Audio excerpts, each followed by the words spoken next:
potato chip manufacturing? That's right. Yeah. So what's reasonable comp for a potato chip manufacturing CEO?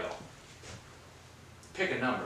100 grand, 150 grand, something like that. And so what happens is there's something called self-employment tax, and you guys should all know this if you look at your pay stub. There's about 15% tax that the employee pays half and the employer pays half, and we call it self-employment tax. It's FUTA, FICA, Medicare, Medicaid, and a half a dozen other alphabet soup taxes that we all have to pay. So when you pay yourself reasonable comp, that's W-2 income, you pay self-employment tax on all of that. Now Jake and I are really good at making potato chips, and we are really, really profitable. So we're making way more dough than the 150 that we're paying Jake to be CEO and whatever W-2 income I take as Jake's assistant. So what happens with those profits? Those profits get distributed.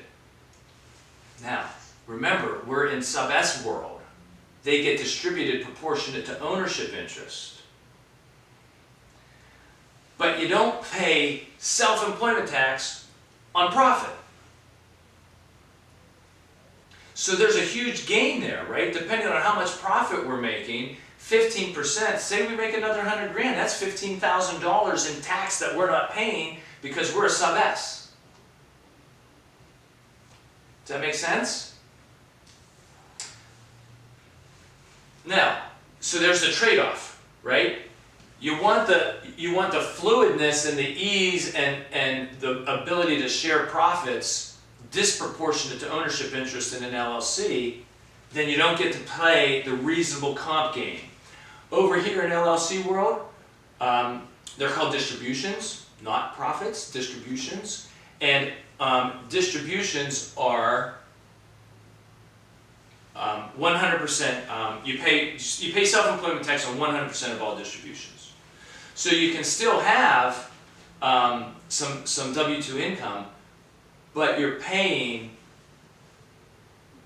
self-employment tax on all your profits. So there's a balance. Talk to your client, explain the difference between each one, and they're going to decide with your help.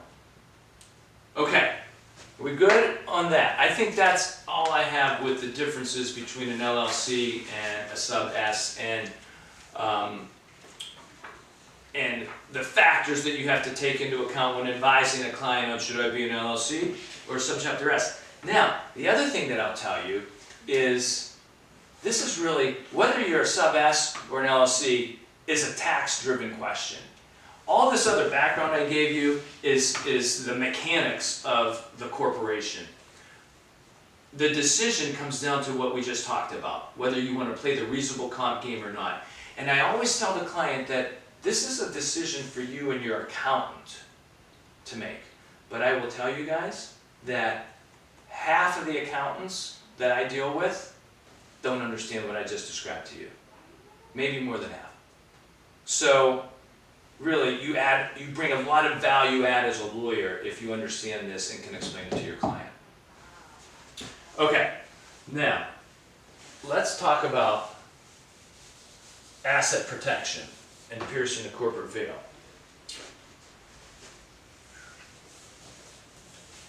Anybody have any questions about the reasonable comp?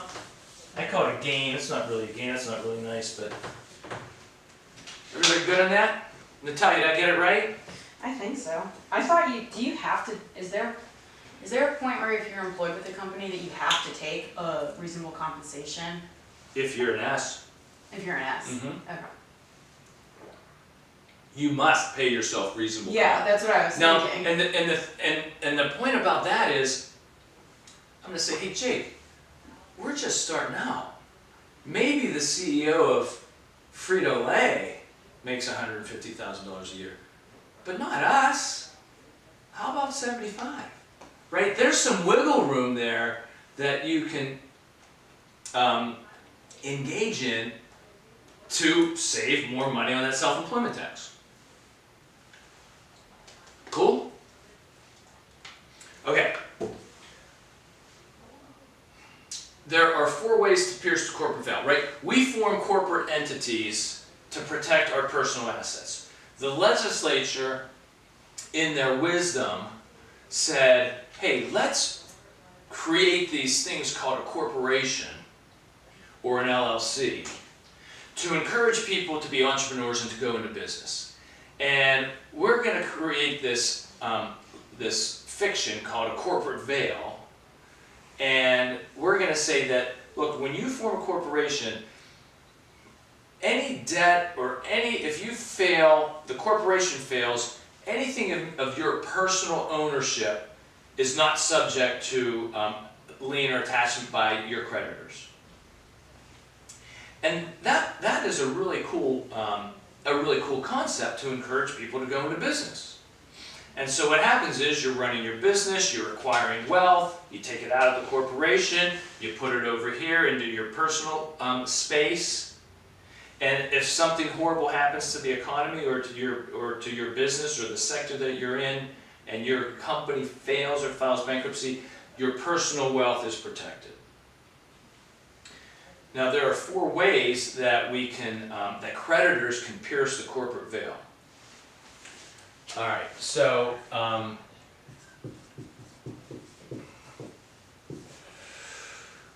number 1 is using the corporation to perpetuate a fraud. We don't have any clients that do that. We wouldn't represent them. Number 2 is undercapitalization. What does that mean? That means that me and Jake suck all of the money out of the business, even more than just profit, and we let our creditors swing in the wind. Right? The creditor says, hey, pay your bills. And we're like, yeah, we don't have any money. They sue us and they find out that, yeah, we did have money, but we put it in our pocket before we paid them. That's undercapitalization. Number 3 is commingling funds.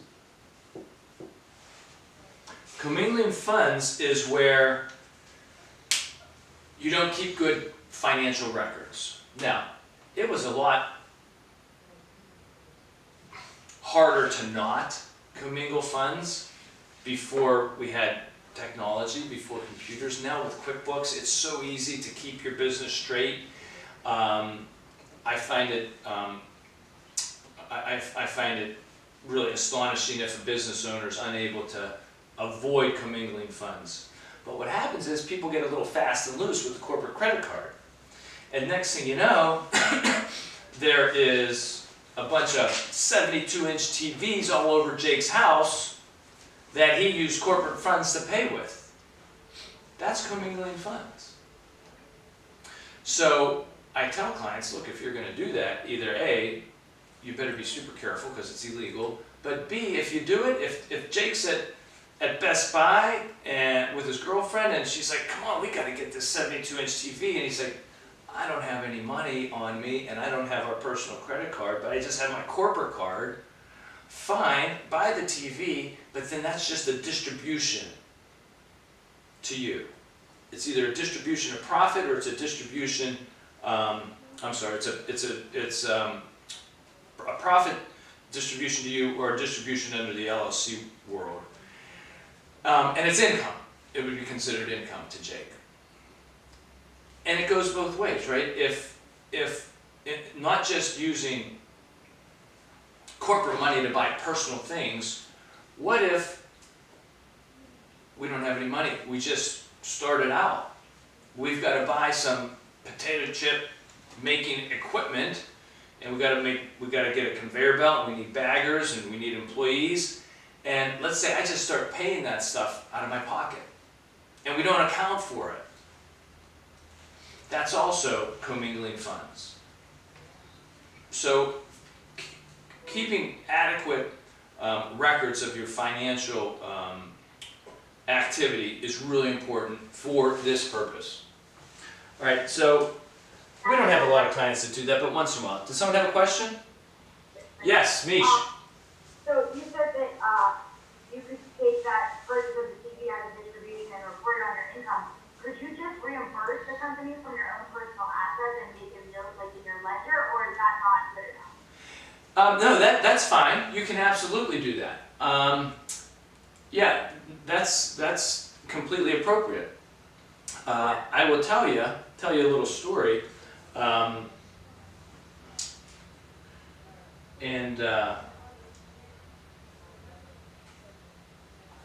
had a client, this was a long time ago, and he was going through divorce, and they were divorced, and the lawsuit had to do with enforcing the marital settlement agreement. How are we doing on time, by the way? I forgot to make a note of that. It's 12:36. Okay. And so the client took $400,000 out of the business and put it in his pocket.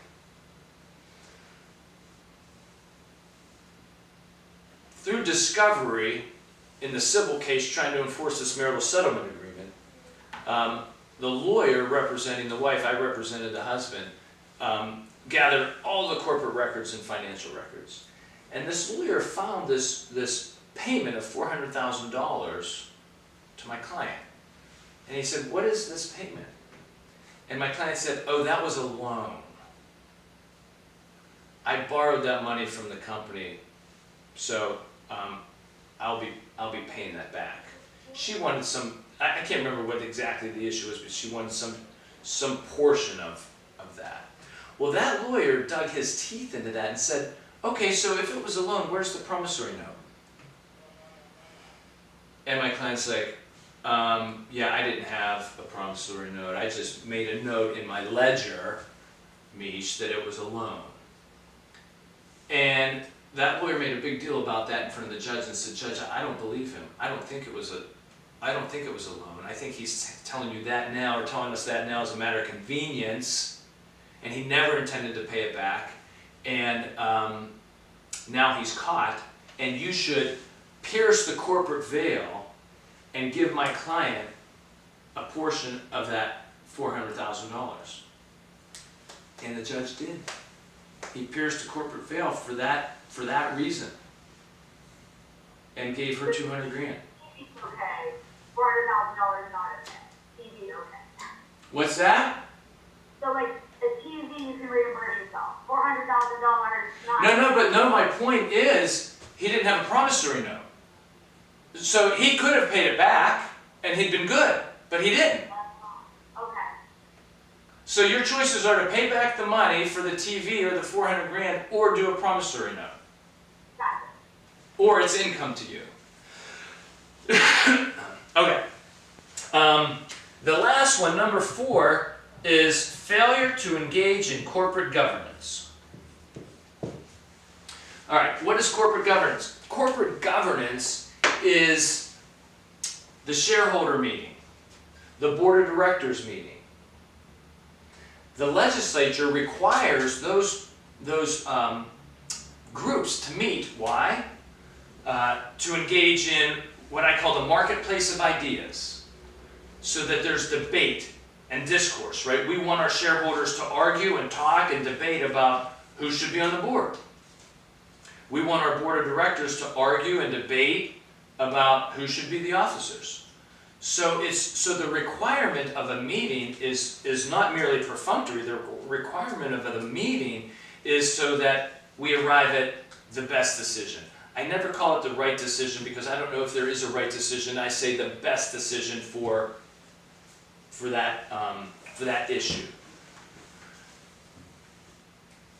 In LLC world, it's not really required, but governance is, so when we talk about corporate governance, when we have a board meeting, we do resolutions and record them. We have a shareholder meeting, we do resolutions, we record them.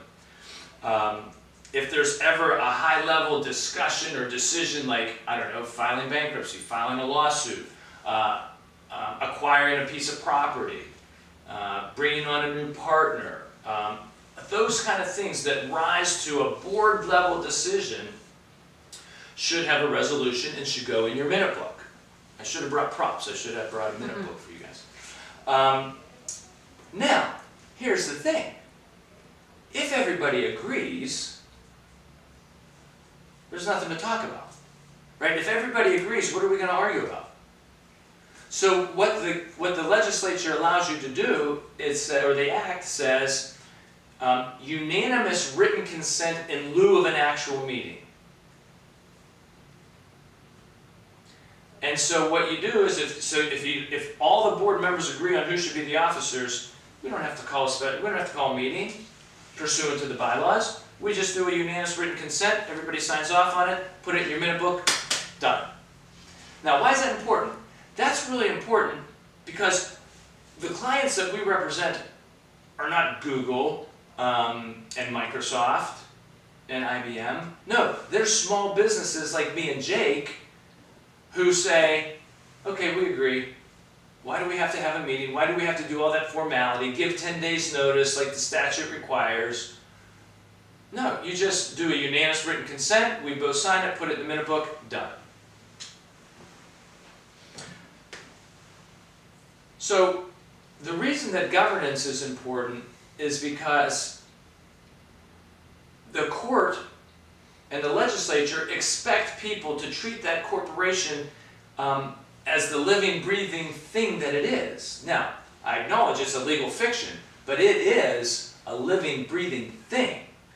And when you treat that corporation as yourself, or what they refer to as your alter ego, then the judge says, hey, you didn't give that corporation, you didn't respect that corporation for the living, breathing thing that it is, and so I'm not going to give you the benefit of the corporate veil, and I'm going to allow your creditors to pierce that corporate veil and get to your personal assets.